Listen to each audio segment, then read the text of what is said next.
Thanks, Lucas. Appreciate it. It's a pleasure being here with you all. Thanks, Lucas, for the invite.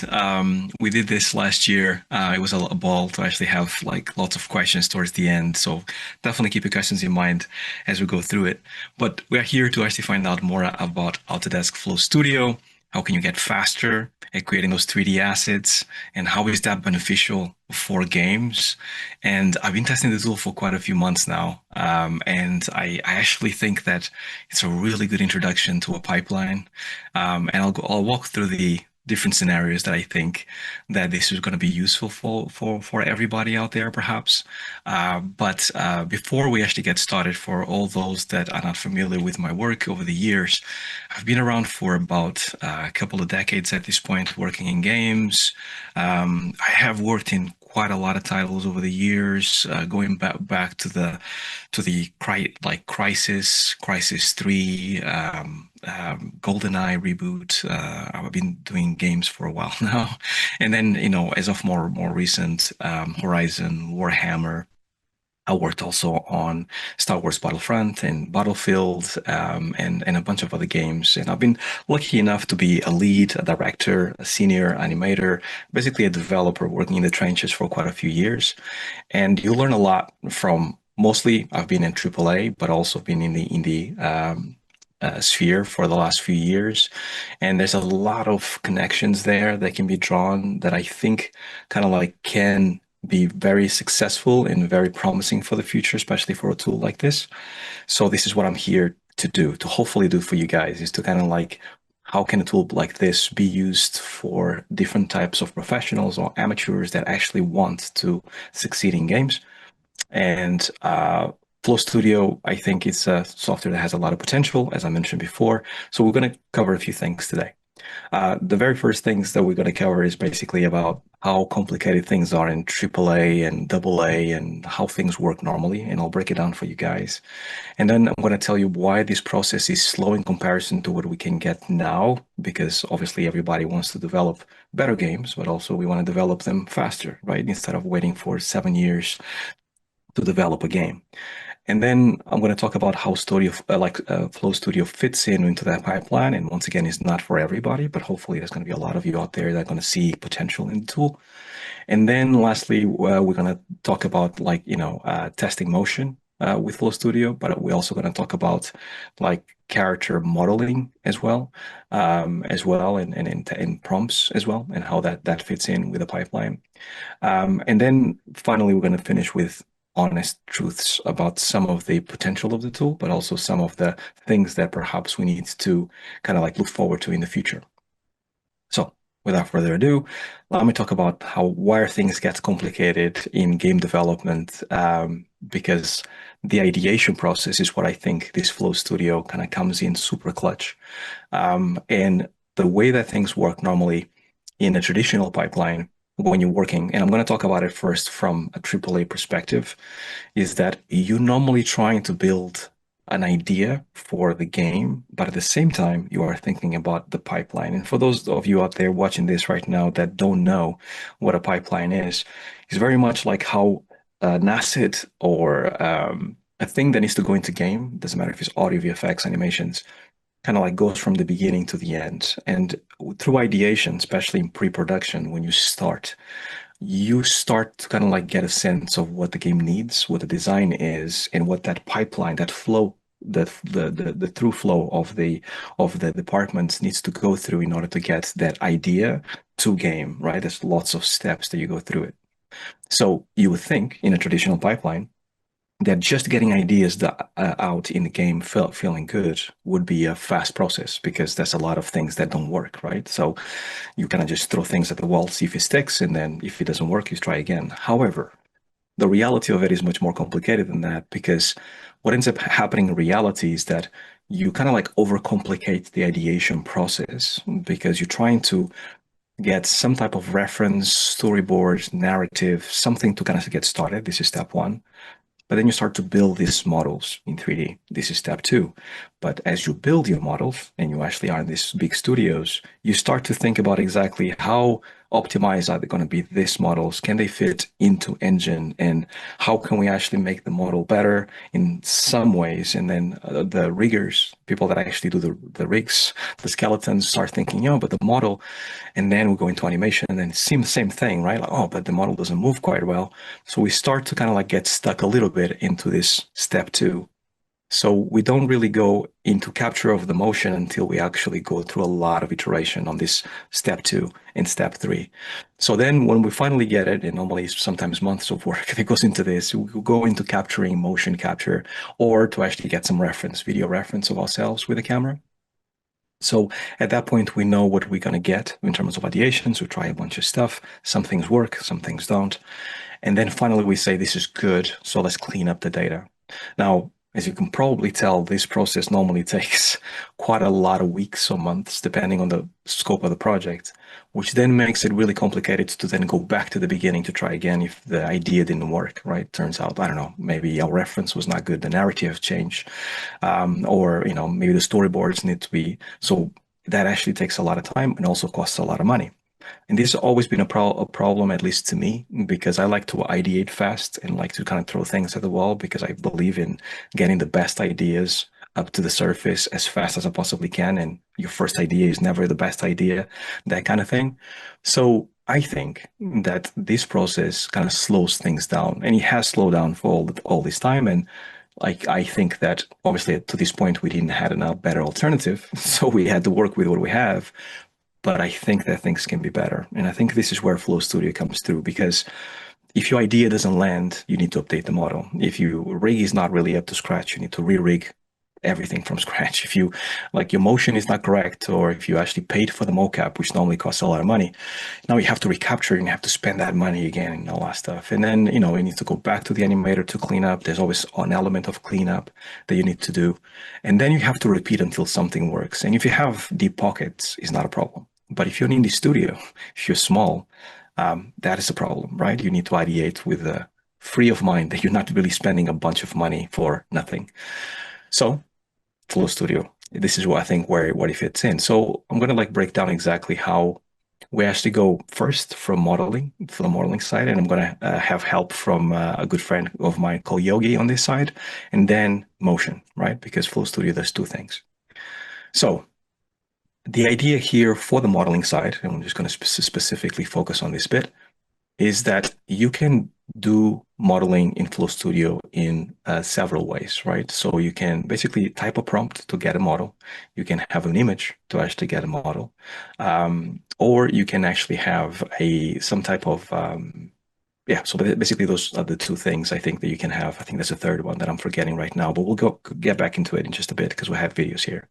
So the idea of the flow that you have in Flow Studios is very much that you type a prompt or you add an image, and then you actually get a rough mesh, and then you iterate on that mesh, and then you continue into your projects.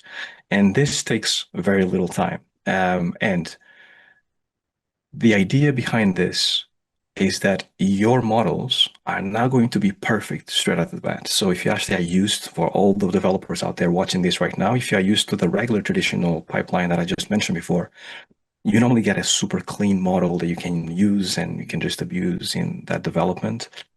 This is not going to be the case most likely, but it's going to be usable. And this is the key word here, because both emotion and modeling is going to be very usable and it's going to allow you to iterate faster. And iteration is definitely the key word here, because those core problems that I mentioned before about being slow, that actually becomes like an issue. And then as you see there, the text to 3D, the image to 3D, on the text to image, which is the three things that we have, I think all allow you to basically ideate a little faster, especially if you have other people involved, right?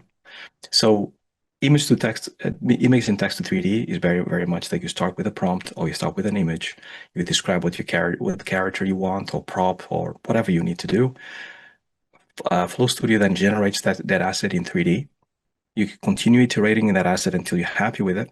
and then you can refine it from there. And that refining process can happen within Flow Studio if you don't get the right image or the right model. Or you can take it to another software because, as you will see in a second, you can export FBXs, you can basically export OBJs, you can export the different models. So the good thing about this, and this is really important, which is something that I enjoyed a lot, is that this can actually fit in a pipeline really well. You can export directly into Maya, Unreal, Blender, ZBrush, Unreal, if you want to. You have full asset ownership, meaning that the asset is yours to own. You generate it yourself, so it's good to go. Especially for small studios, this is important because normally these assets are really, really expensive. It's much cheaper, especially if you're kind of like budget conscious, like we are at Proxima, to actually kind of like get an idea out and then get an artist to kind of like come in and then really, really refine it and optimize it and get it to actually be amazing and unique. And then long-term reusability, which basically means that you can actually iterate on that same asset and generate variations of this asset much easier than if you, and much faster than if you had to do it from scratch, which then again goes back to that time that you save in game development as well, which is normally like an asset that we have very little of, even though sometimes it takes 3 to 4 years to build a game. It still feels like very little time to actually kind of build a game because there's so many things to do. And you can export different parts of your model. You can export the mesh, the textures, the rigs, the topology, and everything can be delivered with one click, which ends up being very usable and also very efficient for you. And if you don't like it, once again, you go back, redo it again until you're happy for your own needs. Now, this is where Yogi comes in. So I am an animator, first and foremost, even though I've been doing other things. I'm not a character artist. So what I've done in order to test the tool properly and share more information with you guys is very much enlist Yogi, which is our character artist and art director at Rekindled. He is absolutely brilliant. Over 10 years of experience in the industry, has worked in many AAA games, has worked in many indie games, and is incredibly, incredibly talented. So like my question to Yogi was very much like, can you use this tool and tell me realistically from your perspective as a professional in this industry, how usable is it for you? And do you think it would fit a pipeline for either an indie studio or mid-level studio? So Yogi went to work, and we have a few videos here of Yogi kind of like getting to work in the tool. And this is Flow Studio for those that haven't seen the tool. And what you can see here is very much like the things that you can do. And I'll go and pause here every so often so you guys can see more, so it doesn't go astray. But yeah, as I mentioned before, you have a text to image, image to 3D, and text to 3D. And then what Yogi has done is very much like the first thing that he did was very much to add a prompt to 3D. So he added a prompt, and you can see here on the bottom, hopefully you can see it in your screens, that he basically added a prompt that basically said, I want to get a futuristic soldier. And then this came out. And then from this, he actually got some models that he could actually test. So the good thing about this is that you can start getting different views of this model. So I don't know if you picked up on this screen here, but you can see how many faces each iteration has, right? Or how many vertices each iteration has. Then it's up to the user to then select exactly what they want. And in this case, Yogi being a pro, he has a much better idea of what he wants. And then you can basically decide what you want from this. And this is what Yogi is showing here about how you have like, a fixed model, an adaptive model. You can have like, adaptive target, meaning that you can have a low kind of like model or ultra fidelity model. And then you can export your topology. And this is a big one for modelers, either in quads or triangles or tris. And what Yogi has done here is basically go with the biggest most highest resolution model that you could get. And then in order to test the tool further, he actually went back to ZBrush, which is actually a pipeline that many character artists use, and Yogi being one of them, to basically analyze the raw output of what the tool gave. And what Yogi is doing here, and I have a video about this, a full-fledged video on my YouTube channel coming out this Friday, keeping an eye out. But what he's saying here is very much that the topology is actually pretty good for just a prompt. And what he's saying here as well is that how it comes with a few little mistakes, some holes here and stuff, but it's nothing that you cannot edit. And what he sets out to do, and the video is much longer than this, is to basically fix that mesh quickly with ZBrush and kind of repairing it every so often. Some holes that he got, some like mesh that he had to fill. And it was relatively easy for him to do. And once again, going back to that idea that I mentioned before about like iterating fast, I do think that if you actually want to use this as a temp asset, you can. If you want to use this as a final asset because you're a small studio, you also can. And this is where the flexibility and the fast iteration comes from, right? Because you start to see that if you pair a tool like this with an artist, they perhaps you hire or you're yourself an artist, you can create many more assets much, much faster, right? So that's the character art side of things of Flow Studio. Now let's move on to the motion side of things, which is my realm. Now, I have this picture here mainly to showcase a studio, mocap studio, to showcase how complex things are, right? For all those that haven't had the pleasure to be in a mocap studio, lots of cameras, you have to gear up, you have to have lots of like little things everywhere. It's really hot, it gets really hot as well. So it's kind of like, taxing, especially if you spend the whole day doing it, which I have done many times. Now, there's nothing wrong with this. And if you actually want the highest quality possible, this is the way to go. But once again, it adds to the time that you need to iterate on your animations. And so enter Flow Studio. So Flow Studio has this tool now that you can basically upload a video and then you can extract a bunch of different things from this data.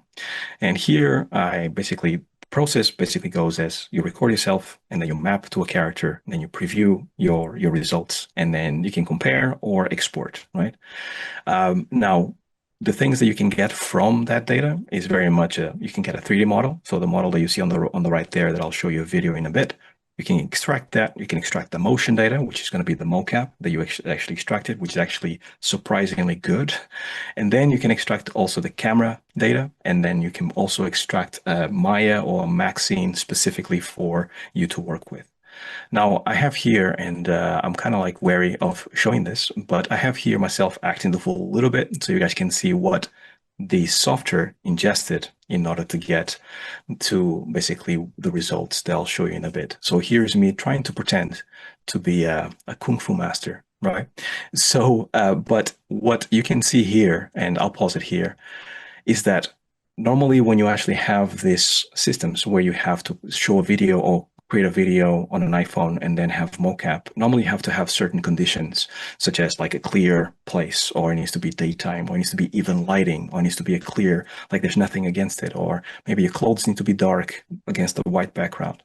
But here on purpose, I have a scene where it's kind of dimly lit. It's kind of horrible when it comes to having all kinds of stuff behind me, as you can see. I'm actually on dark clothes here, but then I have white socks, and then the tips of my socks, I actually kind of blend in with the carpet as well. And then I have this side view, which basically you can see my arm is going through my body, which is another thing that sometimes they tell you to basically keep your limbs separated so you can have a nice silhouette. So I didn't really make it easy at all for the tool to make sure that to find out exactly what the results were from this video, right? So as you go through, and I want to show you, I won't show you any more of that video because it's pretty horrible. But we can then go into Flow Studio. So what you normally do is just upload. You can see here on the right, you have an upload button. Upload that source, and then you goes into your my assets. You can have as many as you wish. And then the way it normally works is that you actually can review your scene, you can rename your scene, all of that stuff as usual. You can even rate or approve. So it has a little bit of like that workflow with team. As you can see, as you saw from here in the beginning, you have the status. So if you are working with a team, you can review it, set it in progress, etc., etc. And then you can select what you want to do. So this is the upper part of Flow Studio. So you have live action easy, we have live action advanced, AI motion capture, and then you have also towards the end here, the video to 3D scene. Now here you can select AI to motion capture, or you can select also the live action easy. And once you do that, you go ahead and actually get presented with this minimalistic kind of like UI. And it's all very much drag like, drag and drop. You have your clip, you drag it to your timeline, very much like a video editor. And then you have to find the actor within the frame. Now, I actually on purpose did a T-pose, mainly because of habit, because this is what you do when you are in the suit, but you don't necessarily need to have a T-pose. So I found my T-pose, and then I basically scanned for the actor. That's basically what the software is doing. And then at that point, you've been selected. And now you can select one of the characters, the AI actors that Autodesk has here, to basically drag and drop into this, right? And it's quite easy. You genuinely just grab it, drag, drop, and then it happens. And then what happens next, now that the actor is available, you have a few selections that you can make that to actually better your output. And I'll pause it here, but you can see here that you can scale the character if the character differences at if you are a different height than the character to make sure that it kind of conforms. You can export the feed IK, rest IK, so you can edit that information here, and it's minimal, but it helps. And then there's a bit of other options that you can basically toggle on or off depending on the results that you want, right? Options are always good, and this is definitely something that we can basically add options here. Once you have all your options, the only thing you need to do then is very much press next. At that point, what happens is that you will then actually get this screen here that will ask you which output format do you want, FBX or USD. USD being like this format that is getting more and more adopted, FBX being more traditional, and then you can start processing. Now, just for reference, this data that I just have on this small clip took about an hour or so, like a little over an hour. So it's a little bit of time, but an hour, given the fact that you get like really rich data from it, I think is pretty awesome. So that's basically what you get from the motion as you go through it, which is really cool. And I have to then give you here my honest impressions of what I have, even though I've been praising the tool, because something that came to mind to me a lot of the time as I was going through it is that I started animating in the early 2000s, and I remember perfectly when Alias Wavefrom, which was Motion Builder in Maya, was very much its own company. There was so many different like Softimage and other software that for the most part, people were very much like early adopters, Blender being one of those, right?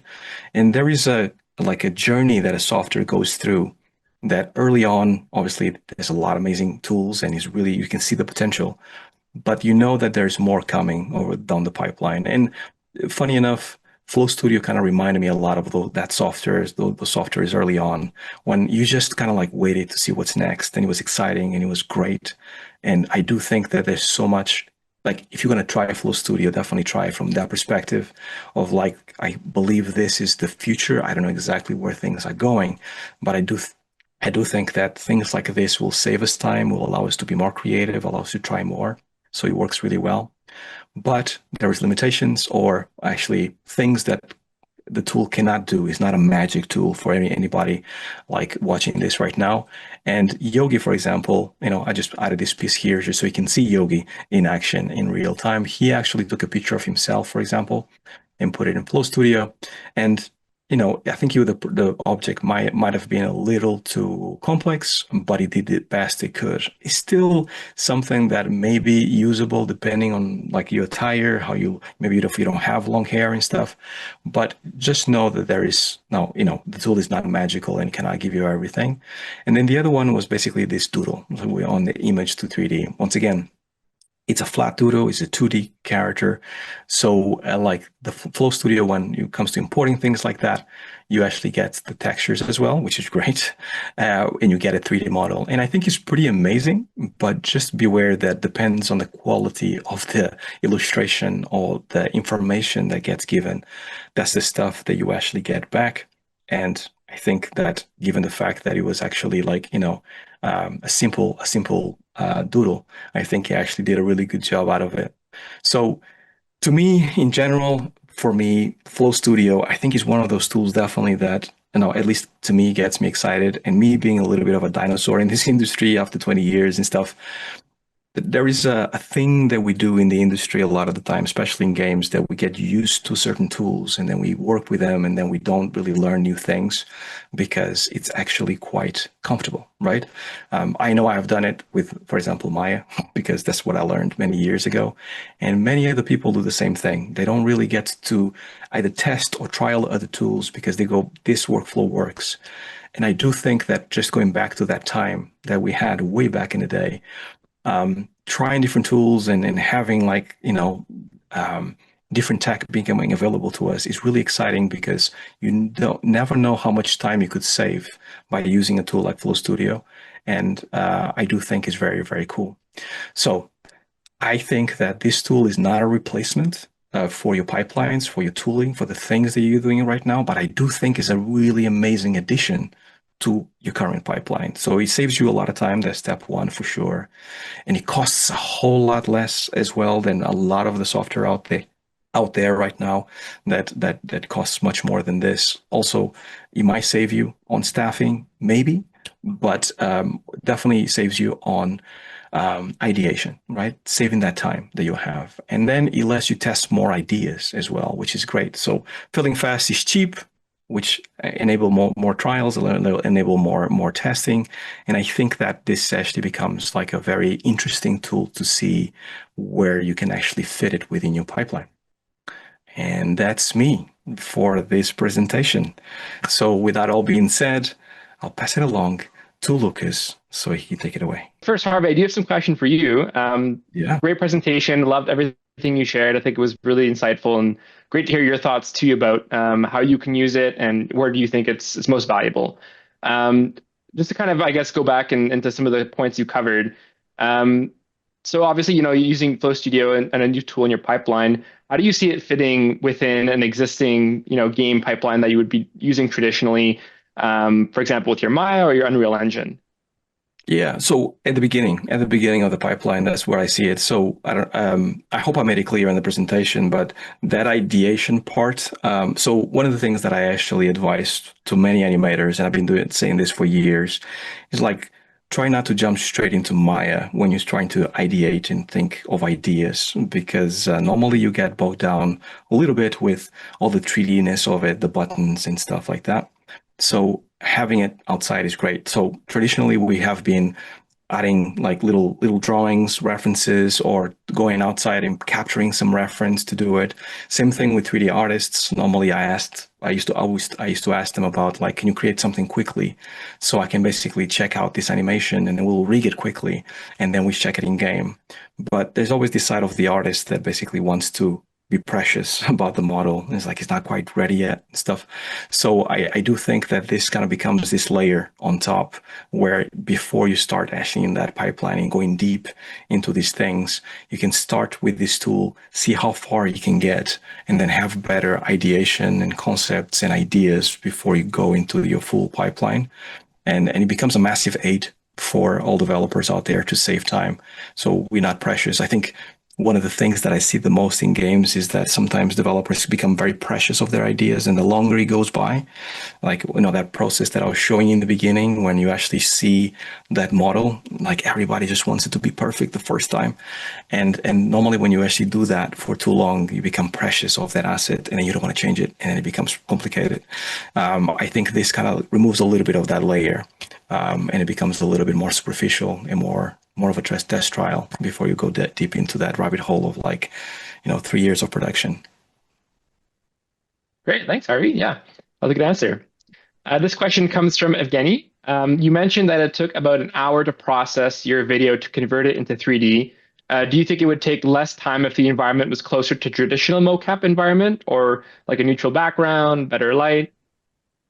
So I gave it a few tries, and I think overall it was not to do with the background itself. It was more to do with the length of the animation of the clip that I had. So I like if you actually would like faster timings even, I think for example breaking down that animation or that reference of myself moving around into smaller segments probably will give you more bang for buck because this is all kind of like cloud based. It means that you can just upload your clips and let them all kind of like render as you do other things, right? And that's another good thing about this because it's not like platform specific, is agnostic, and everything kind of runs off the cloud. Then you just upload your clips, let them run, and then go and focus on other things. And I enjoy that a lot because I was just looking at what can I draw to actually get 3D, and then like I saw that happening. So you just get busy with the things for that hour, and then you see it happening. But one thing I would say is that it's very exciting to see the results every single time. I never got bored to actually see like I don't know myself becoming a robot or whatever. It feels like magic every time. It's really cool.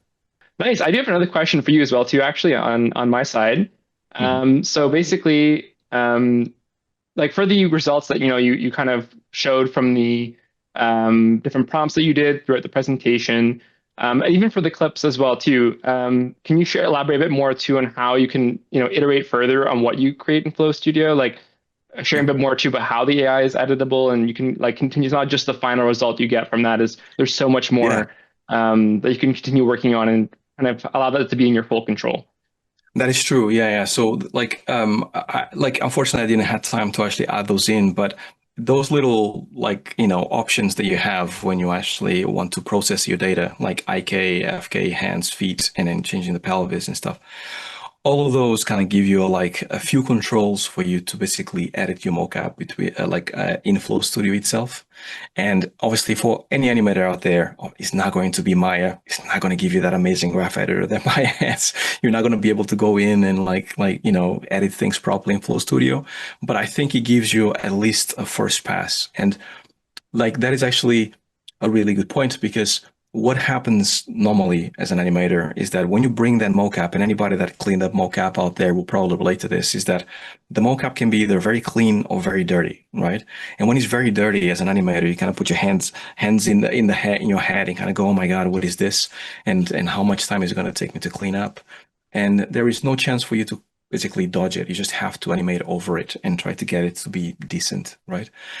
This almost becomes like a layer in between that if your data is not exactly like one of the things that you might have seen or not on that footage for the robot that I had is that like you don't get a lot, but you get a little bit of like foot sway and a little bit of jitter sometimes. It's not a lot given the fact that the reference was not the best, but it was actually quite decent, but you get a little bit of that. So maybe you can solve any big culprits that you want on that footage that you have to make sure that you can like things are a little bit tighter, or maybe the pelvis is slightly off, so you're trying to kind of bring it a little bit more in line in center.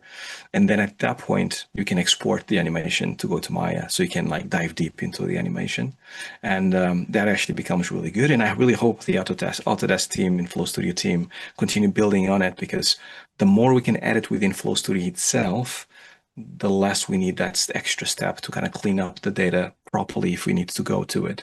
Having said that, if you're not an animator and you're watching this, if you're a modeler or designer or have a small studio, the data is good enough for you to kind of like export and put in engine and use control rig if you want to and animate it that way and clean it up that way, right? You don't have to use Maya only. So just know that that exists and that is possible for anybody that doesn't know animation and is just dabbling. So just like I'm an animator, I don't know anything about modeling, but I want to dabble into modeling and I might just do like image to 3D and then get my models and then pretend that I'm a character artist and clean up things a little bit. Same thing goes for anybody that perhaps is a character modeler and doesn't know how to animate and they want to try their hands in animation. You can try that as well. And then the data is going to be good enough for you to use as a test or, even more if you actually have a small studio. Great, thanks, Harvey. I No did see a problem. really fun question come in actually that I think would be fun to answer as well too. This question is for someone hoping to break into the industry, which role in the pipeline, rigging, animation, texturing, etc., would you recommend focusing on, especially as these tools continue to improve over time? To me, and because I'm selfish, I think animation for sure for Flow Studio because I love it and you get a lot from it. And what I find fascinating about this tool is that motion capture is expensive, and normally the barrier of entry for motion capture is normally price. It's not so much the tech itself, it's the price of it.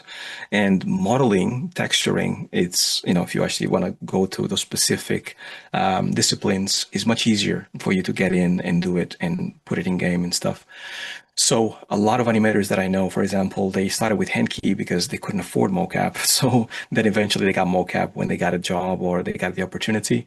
So I think what this allows you to do is very much like test your hand on motion capture that is fairly clean, that is not super dirty, which allows you to then try and actually see what that would look like for your game. So if you actually want to create like a loop, like an into, a jump, and an out of, you can actually kind of like capture that stuff to get yourself in your garden somewhere, and then break those things into assets, put it in an engine, create a simple blueprint, and see how they look in game. And then you have at least something to actually get you started. So to me, animation is the biggest thing that it gives me, but it might be just me being selfish because I'm an animator first and foremost. No worries there at all. Cool. I have another question here from Ada. I might not be as familiar with this myself, and let me know too as well if you're not sure about this either, but I did want to ask this question. Does this tool work with EDL information to stitch together different takes? No, it doesn't. Each take is a unique take. And so you'll have to export your takes as different takes in order to actually stitch them together. And I'm guessing you probably want to use a tool like Motion Builder to stitch the takes together. If that's what you mean, let me know if it's not, but that's basically it. You need to create those takes. So what I would advise if you actually are looking for those takes, like there's no animation, you can never go around it. You have to kind of like just break it down into the elements that you want, right? So if you actually want those 3 animations, maybe create iterations of like the jump and do a few things, and like the into and do a few things, and then bring those into whatever software you need. So if it's Motion Builder to clean up, or if it's Unreal to also clean up with Control Rig or add some logic to it, do it there. I think that's better because the tool is not really made to kind of like put those takes together. I think it's supposed to kind of like at the moment at least to give you those individual takes that have like really good quality as well. Great, thanks, Harvey. And I'm also seeing another good question come in. I believe this might be something else that folks are asking as well. So is there a workflow to test and iterate Flow Studio takes and items and the assets you shared with Unreal Engine or Unity, but even as well too, like for example, Maya and Motion Builder while prototyping? At least on my side, and something I can shed a bit more light on is that I know there are direct export options to go into your Maya, to go into your Unreal Engine, to go into your Blender. But otherwise, there's also, for example, you can continue to go other applications through the USD export option. Well, Harvey, I'll let you take more of that answer. I feel like I don't want to take away too much of, No, of the question brilliant. there, but go for Lucas, it. Yeah. Lucas answered it. What I would add to it is that, like, yeah, you can. I think going the FBX route, if you actually are just getting started, or if you actually want the more resilient and diverse, like object that you can put anywhere, like FBXs will be Unreal and Motion Builder, and every other software uses FBX. But USD is coming, and it's coming really fast. And USD actually supports animation. Like people use USD now for modeling and for texturing, for having all that information. But USD also supports motion. Is something that people don't know about.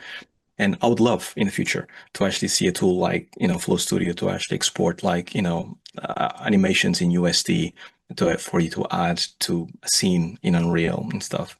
That would be really cool. And I think that we need to use more of the capabilities of USD because I think we're still just scratching the surface because we've been using FBX for so long. It's become so established. It's very much like the JPEG. Just thinking about anything else than the JPEG is kind of difficult. And FBX is kind of the same. Perfect. Thanks, Harvey. Yeah. Thanks for elaborating to you more on what I started off with. Another question from Ada. Are there any concerns around video codec used for the motion capture, specifically support of the H.265 codec? No, not really. I actually didn't. So you can export the video. It exports as a .mp4, which is very universal nowadays. I don't think there's a specific option for you to actually export in specific codecs. But at the same time, I think the video is there and I might be wrong about this, but I think the video is there for you to have as a reference.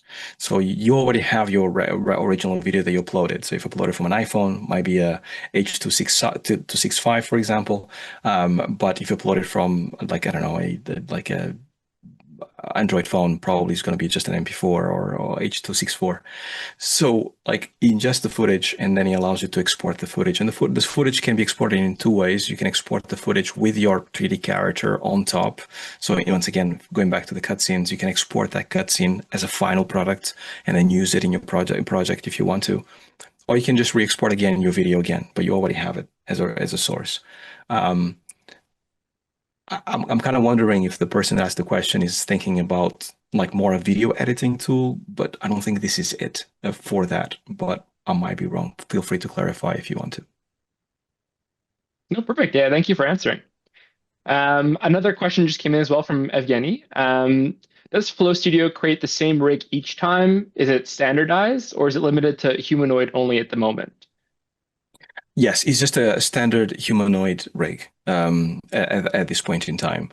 There is updates coming that are very exciting. But at the moment, you can basically Human IK is going to be your port of choice. I think it's very well used by the industry. Everybody kind of just knows exactly how to use Human IK. Once again, on my video Friday, I actually use it quickly, and you can map out to Human IK super easily. Just press like select the hips, and it's super easy map. And also a good thing about Human IK is that most rig systems out there, or most most characters that you want to rig to are normally based on a Human IK. So I do think that's probably the best thing to actually export at this point in time. I think it's generic enough for you to kind of like use it in any case scenario that you want. Yeah. Perfect. Thank you. I did see a question from Haken come through asking if this conversation will be uploaded to YouTube after. It will. So we have actually I'll put a link in the chat before we close out. All of our recordings will be available and sent to you right after the event. So you guys will have all of this post event. Just wanted to kind of let that out there a bit. And then the next question comes in from Lucas. Not me, Lucas. Another Different Lucas? Another Lucas. Is there any benefit in recording footage in slow motion and then retiming after processing? Oh man, this is such a great question. This must be an animator that asked this question. If there's any benefit, I think there is actually. I normally say, like, normally don't capture your footage in slow motion and try to animate over it. I think in this case is actually useful. But then again, it depends on what you do. I think if you use, you know how the iPhone, for example, has this like regular time, slow motion, regular time again. If you were to do it in that creative way, I think that you actually uploading it and then capturing it, I think that's a really creative way of actually using this tool. And that actually, I feel like I need to try it now. So I think this is really creative. So I think there's benefit. And even if you just slow-mo all the time, I think that's also very creative because normally doing the slow motion, at least without using an engine, you normally have to get regular timing and then slow it down and use the animation or animators know how to slow it down in a way that feels good and then speed it up again. And that can actually cause all kinds of curveballs. And I've been there many times. If you use Unreal, there's nodes that allow you to slow down things and fast forward and stuff. That's much easier with Logic. But yeah, if you're just doing it for animation's sake, I do think this tool would be brilliant for that. Nice. Thanks, Harvey. Yeah. And thank you for the question. Another question came in through from Evgeny. If you process the same video a few times, does it produce exactly the same results or are they slightly different? Oh, I didn't try that. I can assume, try it out if you can, but it's always like at the moment you can grab a clip, process it, and then what you get is the other clip with your 3D character. If you grab that clip and then bring into the software again and then process it again, you basically are processing the raw video again, which then you're just processing it again for the first time, if that makes sense. So at the moment, there's not like a button that you can just process and process and process, or a button that tells you like more quality or less quality on the process itself. It's more on the export. You can export things higher or lower. But at the moment, there's no benefit. Might be something for the future. if we can actually have that. But at the moment, the options that you have when you process it is very much, do you want a USD file or FBX? Perfect. Thank you. Actually, a question for myself. I wanted to ask you, Harvey, like in a world of AI right now, we're seeing a lot more, industry really focusing on it. It's a very important topic for, I think, everyone here on this call as well. What Mhm. skills do you think game artists should prioritize to try and, in this new like shift in the industry and in this world of AI? What, in your opinion, do Yeah. you have any thoughts on this that you want to share? Very strong thoughts. Can talk about it for an hour. Yeah, I think that adaptability, I think is sounds kind of cheesy, but I think is the word that I would use. So what I'm seeing a lot, and it reminds me very much of like 98, 99 or early 2000s when there was a debate about 3D and 2D animation when Pixar came along and disrupted the market and stuff. And there's a lot of artists out there and animators and stuff that are like, they don't even want to touch the tools, or they don't even want to try the tools at all, because it's AI, therefore it's bad. And I think that you not knowing, for example, Yogi is a good example, right? He's an amazing, accomplished, like, character artist that has done it all, and he's an art director and stuff. But he's curious about what this tool can do. And he then goes down the rabbit hole to find out exactly how much can it give you and how much is it limited? How much can I apport to this tool? How much can I change it?